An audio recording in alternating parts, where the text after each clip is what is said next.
Hi, my name's Wes, and what I'd like to do is just kind of go over humanism today. At least my form of humanism that I've come to find seems to be the most reliable for me, which is secular humanism. And secular humanism, I think, is to date probably the best form of humanism, I want to say. Not because it can't lead to wrong conclusions so much as it has a very good self-correcting mechanism. I think it's very important that in any form of humanism we seek to do the least harm. In the West and most countries that had a heavily religious government past, it didn't really work out that way because religion was constantly fighting the change. You know, if you take a look at the Christians of the 1500s, they would probably burn and torture the Christians of today. If you take a look at the Christians of the 1100s, they would burn and torture both.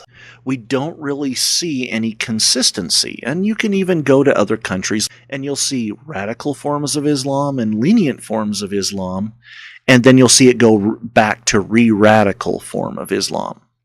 And that's the Islamic Reformation, where they believed that because they were becoming more civil and this and that, they had turned too far away from their religious teaching, and so they decided to go hyper-religious, and this is why now women get stoned to death for being raped.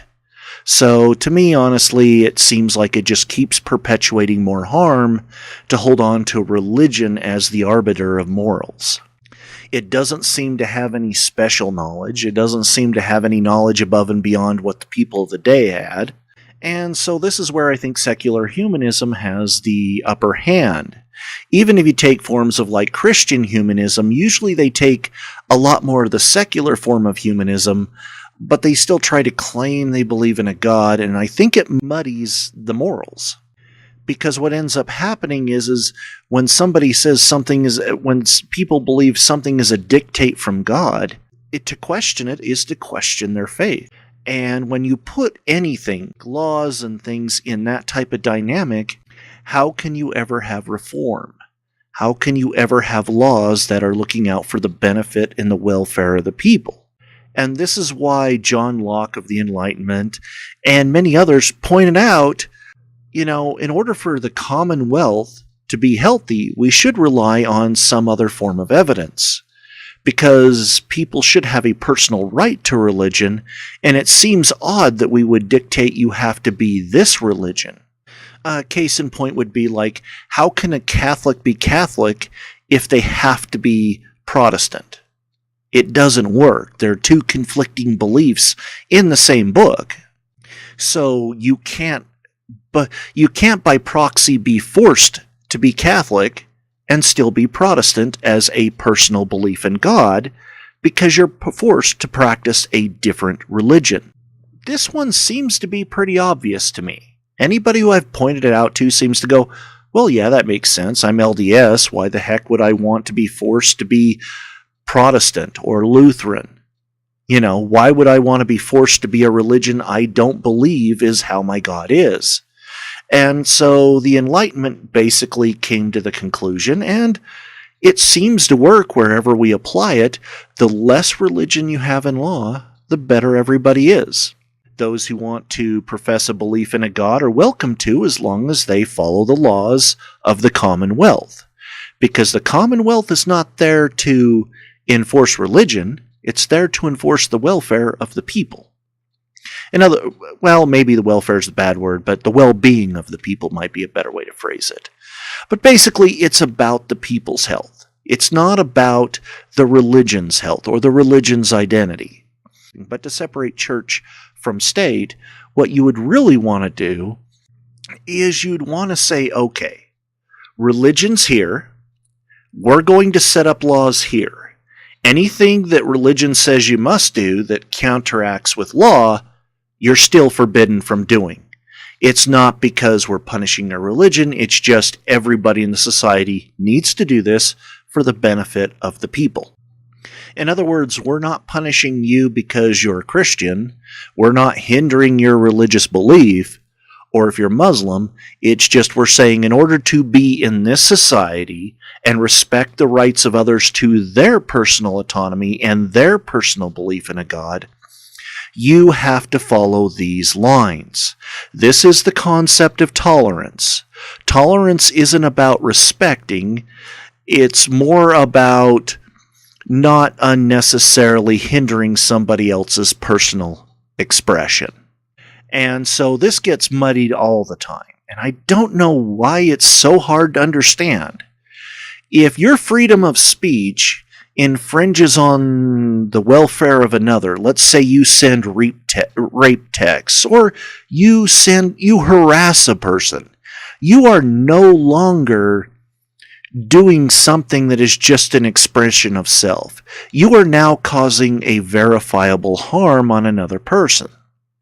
To me, that should say, okay, your freedom of speech stops because you're infringing on the rights here. The moment your rights infringe on another's, we have to take into account what causes the least harm. And to me, less rape texts, less harassment is definitely better for the welfare of the people. It doesn't make sense that more of that is beneficial in any way, shape, or form. And so, this is what I mean by humanism. And the best way to look at this, I believe, is secular humanism because it relies on independent evidence. I think independent evidence is the best way to look at this because, like I think I already mentioned it a little bit at the beginning, but I'm going to kind of explain it a little bit more clearly. And I think that the way Hume explained it was really interesting to me, and I think it hit dead on point. Basically, what he says is, if you take let's take the color blue, okay? Some of you probably already know where this is going. But basically, you take the color blue. How many shades of blue are there? There's thousands of shades of blue, or maybe even millions. We aren't exactly sure because we don't know exactly how many shades of blue there are. It's just our eyes, what spectrums we can see, interfering light of different colors can change how we see colors.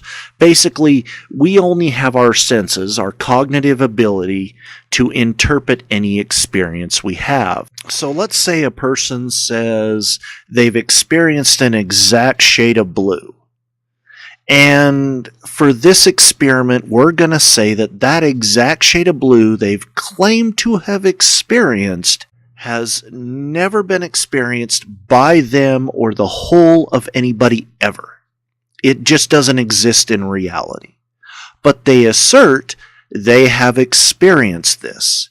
Is it possible for a person to imagine that experience? Take, for instance, UFOs.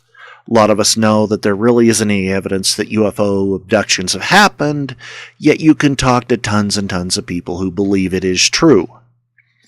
You can say the same with revelations from God. We can't seem to find any evidence to confirm that they actually happened, but you'll have thousands of people tell you, oh yeah, this was revealed to me by God. And so we can't necessarily just take their word for it, because that would leave you gullible to people who wish to influence you by using those measures. And so the question then becomes, is it possible for you as an individual to experience that exact shade of blue? Could you ever experience a shade of blue that you've never seen and is not on a spectrum you've ever saw? Could you ever do that? And the reason I say this makes more sense is because it'll even go as far as this. Let's say the person says, okay, I'll narrow it down for you. It's between these two shades. Well, there still could be thousands of different shades or even millions of different shades in between those of blue just based on a tiny, insignificant change. So small that our eyes don't see the difference. Yet this person is asserting they've experienced this. could you still experience it? I don't see how that's possible. Because even no matter how close you tried to get to their shade of blue, you would always be left with there are too many options of what shade it actually is. No matter how narrow you get, it would seem that you would never get to the point to where you would be exactly on their experience. You don't have their cognitive abilities. You don't have their life of experience. You weren't there at the time they saw the color. So everything, every little piece of that experience matters when we're discussing this. And this is why spectral evidence, or evidence that is first person, doesn't really work. It doesn't help us get ahead. It doesn't help us reach any logical conclusions. So since we can't reach any logical conclusions out of that, that's why science went with independent evidence. This started, I believe, in the 800s. I believe that's where it started to get more closer to it. But it wasn't until like 200 years ago we really started to just apply it and ignore the religious law. The reason we understand biology today is because people ignored religious law and dug up bodies and figured out how they worked on the inside. Before that, you were forbidden to research human bodies and organs. And so it's very, very important, like with biology, which led us to the theory of the germ theory, right? Now we're back to how we got to medicine. Well, all that was done by evidence. It's only been about 200 years since the modern science revolution, which has given us flight, it's given us iPhones, it's given us so many advantages. We have advanced so much in 200 years as compared to thousands of years. We have done leaps and bounds by this evidential look at reality. We've understood things more. We understand gravity isn't angels pulling your feet to the floor. People actually believe that was how it was being done at one time. So basically, it all comes down to, how do you want to interpret reality? How do you want to extend the most liberty to your friends, family, and community and not hinder your own? And the last piece of this, and I think this is definitely the biggest part of it. The reason you have to add in what they call the veil of ignorance is because if you don't, then you're just assuming everything from your position. And what the veil of ignorance basically is it's the concept, if I was born today, and I didn't get to choose where I was born, who I was born to, and what conditions I was born under, would I be fine with being born anywhere? I think most of us are pretty much in agreement. No, we probably wouldn't want to be born where parasites might eat our eyes out. We might not want to be born to a poor family where we'll go blind because we don't have enough beta carotene for our eyes. And so, yeah, we really do understand it once we say, well, no, we wouldn't want to be born this or born that or born there. Well, that tells us it's not equal rights. If you can look at your own country and say, no, I wouldn't want to be born in Flint, Michigan, because their water's filled with lead and they're taking water away, and I wouldn't want to grow up having to drink lead. Think about how that affects your life and the welfare of those around you. And I think if we start looking at things from this perspective, it's not that we are giving people handout, it's that we are protecting people from being unnecessarily hindered in their life and their goals. That is that is what my humanism is about. It's about being fair to others even when necessarily it might not be, it might seem like they're doing something wrong. Case in point would be gay marriage. For me, I don't have a problem with it. I think it makes perfect sense. They're consenting adults. Why can't they get married? And before you start saying, well, that could lead to them marrying children. No, children aren't allowed to consent by law. Already got that covered. And to that case in point, animals aren't allowed to consent by law. So again, since it's between two consenting adults, it's pretty much covered. You're having adults choose what they want to do with their lives, and I can't see why anybody would want to forbid that. So this is how I view humanism. And so going forward and having discussions about humanism, I'm interested in feedback. I'm going to enjoy the hell out of it. Because especially where I want a discussion, and I'm not looking to tell people what to believe. Hey, if you find there's evidence or better methods than what I'm currently using, I want in on that. Because that means that only makes me a better person by using the best available tools and evidence. So I'm not shutting anything out. I'm just looking for the best way to move forward as a humanist so we can create a society for both us, our friends, our family, our children, our children's children, so on and so forth, for everybody around us to have a happy, healthy life to the best of our abilities. And I think that's the most we can ask.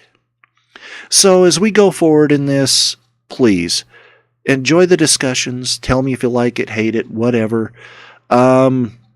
And hey, if you disagree, give me some good reasons why. Back it up with evidence too. That'll make it a lot better. If it's just an assertion, it's going to be one of those things where the common phrase is, well, a claim with no evidence can be dismissed with no evidence. And so if just kind of bring something to the table, bring more to the table than just an assertion. And I look forward to very good discussions. I'll mainly let you guys just have it out in the comments. Please be kind, be respectful. That's all I ask. And I look forward to the discussions. And if I get enough comments, or if I get enough good information out of the comments, I'll do a follow-up to this video before I post the next one. So I hope to see you again, and have a great day.